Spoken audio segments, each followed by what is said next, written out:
Yeah. And I was kind of going through a period that I was having a struggle with hopelessness. Malcolm-Jamal Warner released each word in the interview, his gaze seeming to pierce through the lens, striking directly at the listener. No one knew that behind that brief statement was an entire foreshadowing of fate. Malcolm knew his time was running out. Phylicia Rashad, at 77, exclaimed during a shocking appearance. Her voice trembled slightly, yet each word was like a blade slicing into memory.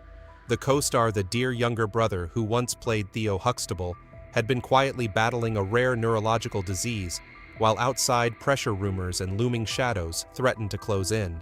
Their final call, only a few minutes, was enough to become a haunting period at the end of the sentence. The unusual signs, the simmering conflicts, and the death left countless unanswered gaps. Are you truly ready to hear the whole truth hidden behind that familiar smile? Stay until the end of this video.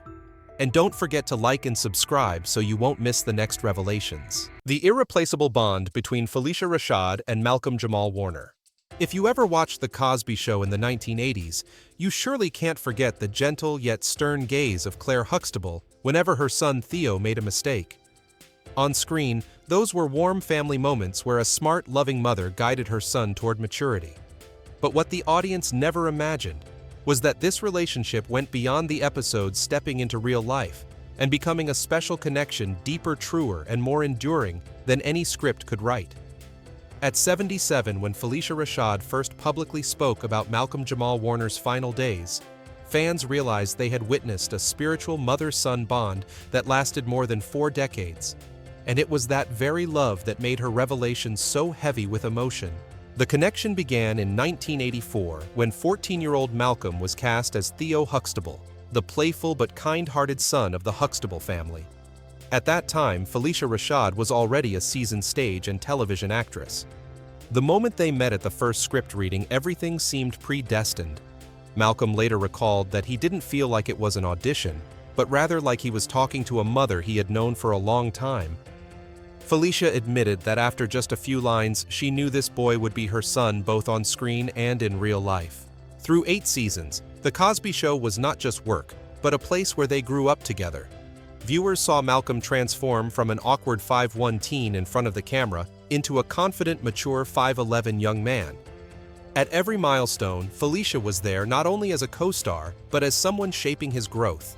She taught him how to handle media pressure, how to keep his eyes bright even when tired from grueling shoot schedules, and most importantly, how to avoid being swept into Hollywood's whirlpool of temptations. Malcolm revealed in a 2018 interview that Phylicia had saved him from bad decisions in his 20s. When fame came too quickly, he began accepting roles that didn't suit him just to stay in the spotlight. Phylicia called him late one night, her voice low and firm. "You don't have to be everywhere to be remembered. What matters is that you show up in the right place." That advice, Malcolm said, completely changed how he chose his career path and helped him avoid the burn bright, fade fast fate that many child stars face. She was not only a career mentor, but also an emotional anchor. When Malcolm lost his biological father in the late 1990s, she was the first to arrive, not with flowery words of comfort, but with home-cooked meals and long hours, simply sitting and listening to his silence. In a handwritten letter for Malcolm's 40th birthday, she wrote, "You are not just the child who once stood in front of the camera with your mother. You are living proof that love and respect can create a family beyond blood." That affection earned them the title, the real-life Huxtable family, among industry peers. When The Cosby Show ended in 1992, most of the cast went their separate ways, but Malcolm and Phylicia kept in touch almost weekly. Even during periods when Malcolm was busy with music or chasing new roles, she regularly sent books along with notes saying, "Read this when you need to find your balance." He said he kept a special drawer just for such gifts, and whenever he felt weary opening it would bring back memories of his teenage years on set, giving him renewed strength. By the time Malcolm turned 50, the bond was so natural that neither needed to say it aloud. They could go months without seeing each other yet. When they spoke, it was as if no time had passed. Phylicia still called him son, and he still called her mom. That's why when news broke that Malcolm had died at 54, the phrase "not my Theo" from Phylicia was not just a co-star mourning a colleague, it was the heart-wrenching cry of a mother losing her child. Remarkably, in Malcolm's final months, despite her busy schedule, she sensed a change. The calls became less frequent, his voice more tired, and an invisible distance crept in. She recalled asking him directly, "Are you okay?" only to get the short reply, "I'm fine, Mom." But a mother's instinct kept her from fully believing it. Still, she respected his privacy, and now that has become one of her greatest regrets. In their final conversation just 2 weeks before his death, Malcolm said he just wanted to hear Mom's voice. They spoke for over an hour, reminiscing about old memories and laughing over backstage stories from The Cosby Show. When they hung up, Phylicia had no idea it would be the last time. Looking back, she says she can still hear that laughter mingled with something so faint it was like a goodbye she hadn't recognized at the time. Their closeness stemmed not only from personal affection, but also from shared values. Both believed in using art to uplift the community, and Malcolm often collaborated with Phylicia on stage projects and arts education programs for youth. Whenever they worked together, she let him take the lead in his role, but she never hesitated to correct him if she saw him veering off track. "A good mother doesn't always agree with you," she once said, "but is always there when you need to come back." This deep connection explains why when Phylicia finally spoke about Malcolm's final days, her words instantly drew public attention.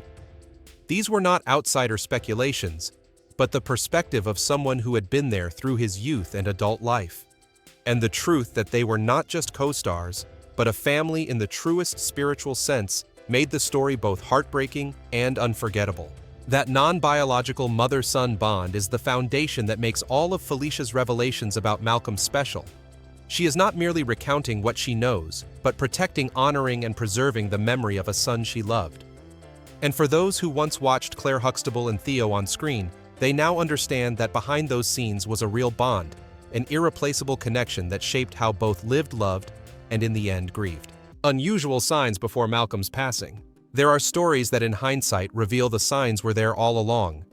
For Malcolm-Jamal Warner, his final months seemed like a collage of odd, seemingly unrelated fragments that when pieced together formed a picture foretelling something was wrong.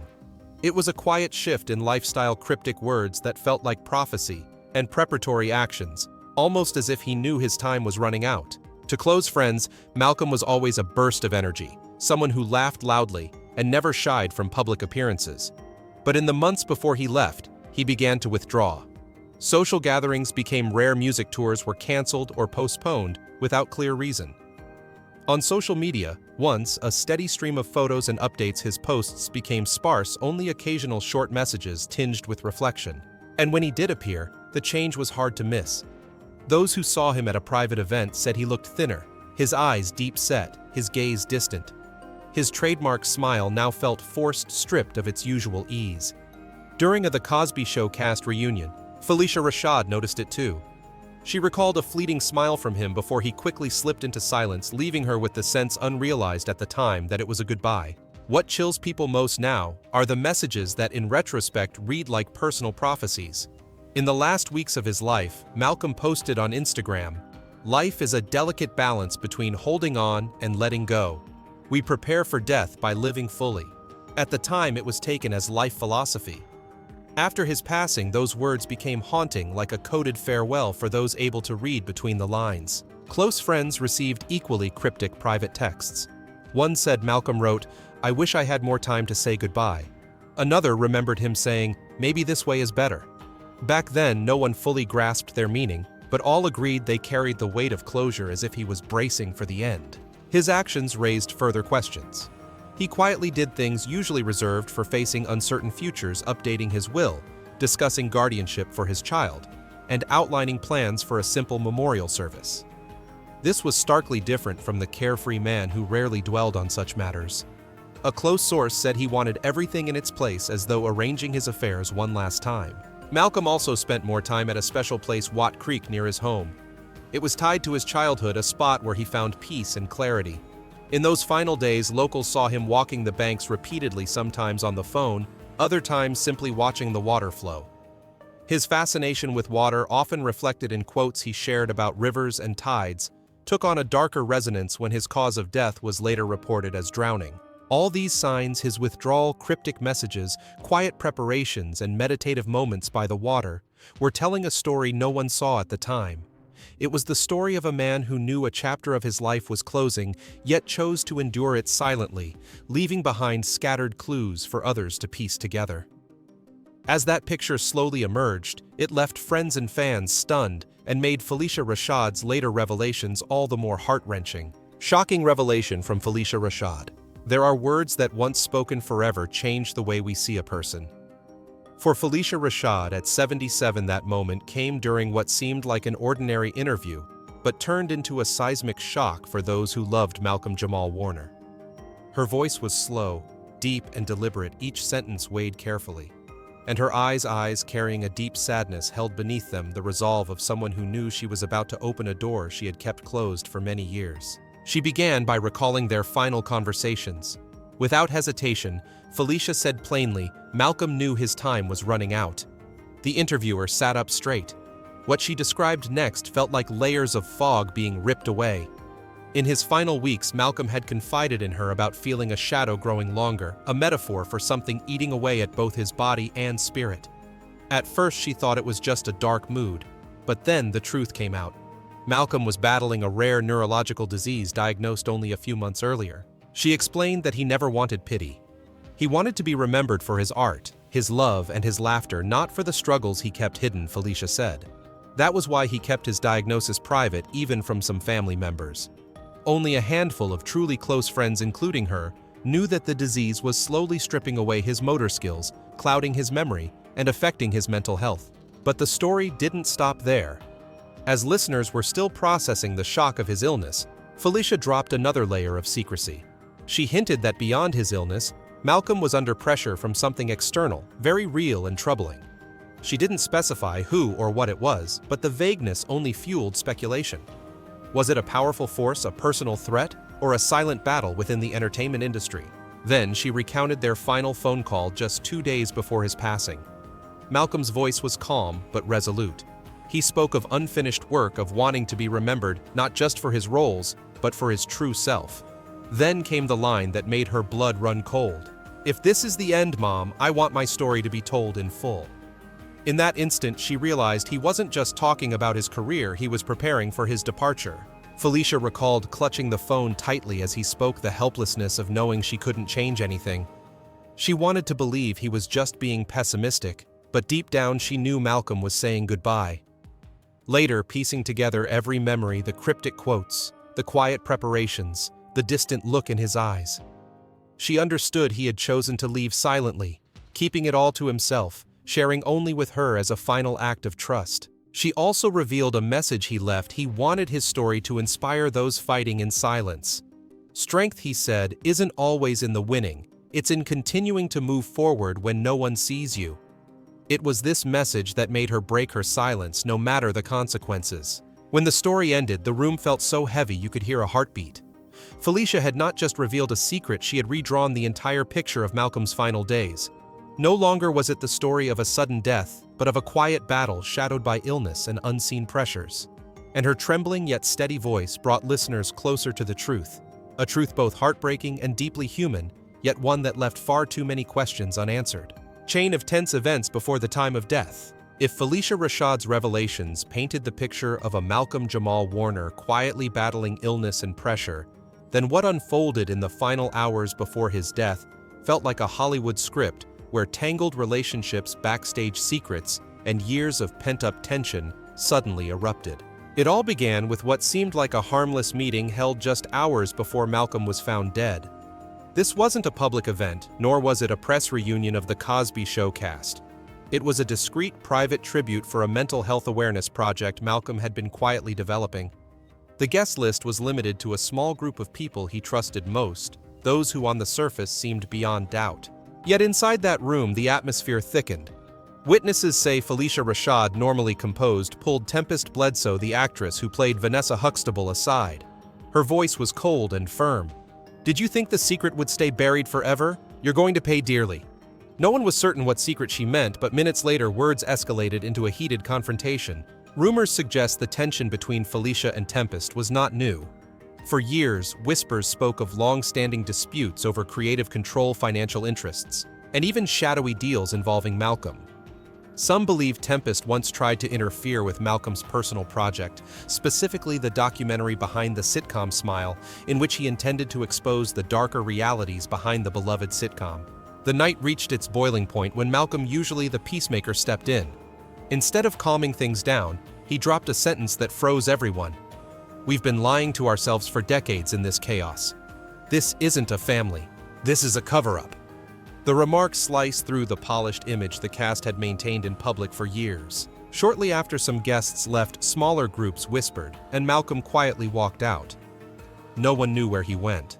Hours later, he was found unconscious in his private lake area, with the official report citing drowning as the cause. The proximity of this to the confrontation left the public wondering, was it coincidence or something more? The tension deepened when leaks revealed Malcolm and Tempest had been in a licensing and royalties dispute in recent months.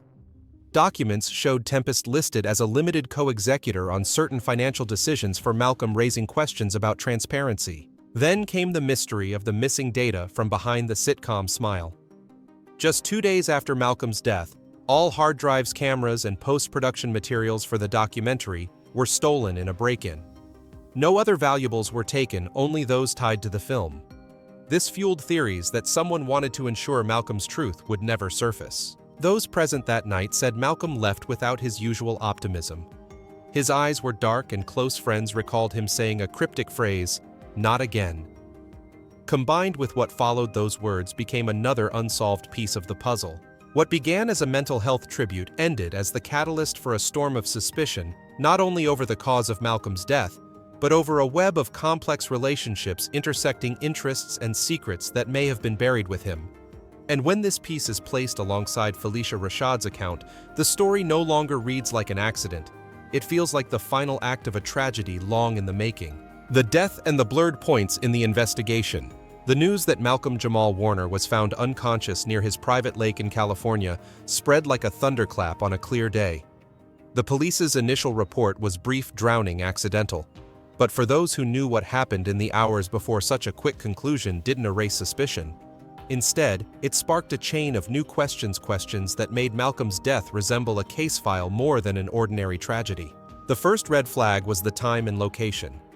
That weekend, Malcolm was supposed to be in Santa Barbara relaxing with close friends. No one understood why he ended up at a lakeside property in Big Bear, over 160 kilometers away.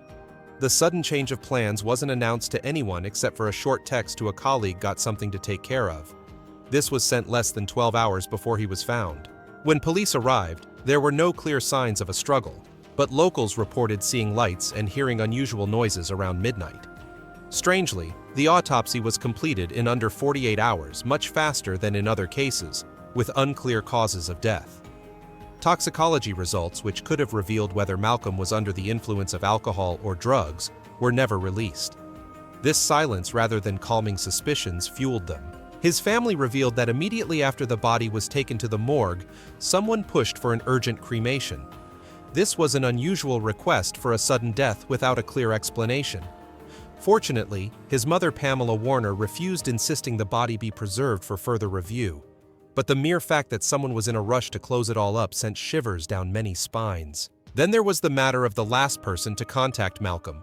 Phone data showed the final text he received was from Tempest Bledsoe on the night of the incident. The content has never been disclosed, and Tempest has remained completely silent. She canceled all public appearances and even deleted some social media accounts. To fans, this silence was like a dark cloud over the case. Other small but telling details also stand out. A security guard for the property reported that the surveillance cameras at the lake coincidentally lost footage during the key time window. A neighbor claimed to have seen a black SUV leaving the scene minutes before the police arrived, no license plate recorded. There are rumors of a voicemail Malcolm left for a close friend saying, "If anything happens to me, let the world know I was silenced." Taken together, these pieces form a picture riddled with gaps in the timeline, in the evidence, and in the official answers. For many, this wasn't just an accident. It was the story of a man who once told his spiritual mother that time was running out and who died amid a series of impossible coincidences. Malcolm's death didn't end when the investigation file was closed. It lives on in the memories and suspicions of those left behind.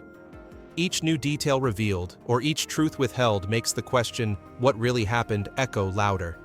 And looking back at the signs, the tensions, and the warnings, people can't help but wonder, was this fate or a meticulously staged ending? Reactions and legacy. The death of Malcolm-Jamal Warner not only closed the chapter on a life of talent, but also ignited an unprecedented wave of reactions from fans, colleagues, and even those who had only known him through the screen. The news spread like a storm, carrying shock, outrage, and grief. Within hours, thousands of tribute posts flooded social media. The hashtags #Justice for Malcolm and #Remember Theo quickly trended worldwide, accompanied by photos, quotes, and clips from The Cosby Show, where the image of the humorous, sincere, and lovable son had been etched into the memories of millions. His colleagues, from co-stars and musical collaborators to directors, offered words of deep respect. They remembered Malcolm not only as a multi-talented artist, but as a decent human being always ready to lift up the next generation. One director who had worked with him wrote, "Some people leave the set and leave the work behind, but Malcolm always left his heart there." After revealing the painful secrets about Malcolm's final days, Phylicia Rashad did not retreat into silence. She turned grief into action, launching the Inside Voice Project, an initiative to raise awareness about mental health, particularly for Black men in the entertainment industry. Malcolm fought in silence. "I don't want anyone else to go through that alone," she said. Just weeks after its debut, the project had gained support from numerous artists, social activists, and community health organizations, promising to become a platform that breaks stigma and encourages open sharing. Alongside this, a special television program is in production to honor Malcolm. It will not just be a collection of his brightest on-screen moments, but a fuller portrait of the man and artist, a father, a friend, and a silent warrior battling the darkness. Private interviews, never before seen behind-the-scenes footage, and testimonies from those closest to him will allow audiences to see beyond the familiar smile and wit. Fans have also organized small memorial gatherings in cities across the country, from New York and Los Angeles to Chicago, where people watch their favorite episodes, light candles, and share personal stories about how Malcolm inspired them. These gatherings are simple but carry extraordinary power to connect, just as he once connected people through the screen. Malcolm's legacy is not only in his roles or his awards. It lives in his message about quiet strength, about daring to live authentically, and about the importance of noticing when someone around you is changing. His story, from the missed signs and unseen pressures to his choice to remain silent about his illness, now stands as a reminder to all: ask, care, and never assume that silence means someone is okay. For those who once loved the boy Theo Huxtable, Malcolm's image will always remain not just on the screen, but in their hearts as a symbol of courage and kindness. And when the stage lights fade and the screen turns black, what remains is not the unanswered mysteries, but a living legacy. A legacy that reminds us every person carries a story worth hearing and cherishing. If there's one wake-up call to take from this story, it's this: don't let silent battles turn into final goodbyes. Speak up, listen, and let's break the silence together before it swallows another heart.